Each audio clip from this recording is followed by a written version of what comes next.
नमस्कार सर्वांना. अवधूत चिंतन श्री गुरुदेव दत्त श्री स्वामी समर्थ महाराज की जय. कृपासिंधू या यूट्यूब चॅनलमध्ये सर्व स्वामी भक्तांचं मी स्वागत करते व आज मी तुमच्यासोबत मी स्वामींची पूजा कशी करते ते शेअर करणार आहे. स्वामींविषयी मी कायमच कृतज्ञ असते.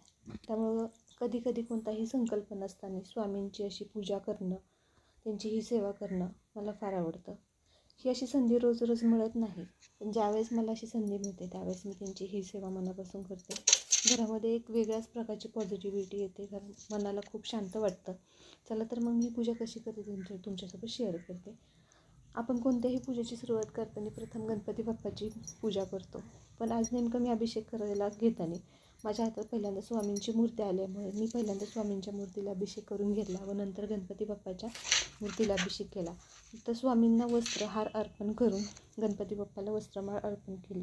त्यानंतर जपमाळ, सारामृत पोथी व श्रीफळ यांची पूजा केली. नंतर स्वामींना पिवळ्या रंगाची मिठाई आवडते म्हणून मी जिलेबीचा नैवेद्य त्यांना दाखवला.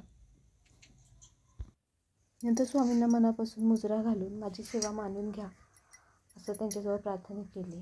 आता मी माझा अनुभव तुमच्याबरोबर शेअर करणार आहे. जेव्हापासून मी स्वामी सेवेमध्ये आले तेव्हापासून माझ्या आयुष्यामध्ये प्रचंड असे सकारात्मक बदल मला जाणवायला लागले. त्यामुळे आठवड्यातून गुरुवारची ही सेवा मी वेळात वेळ काढून करते.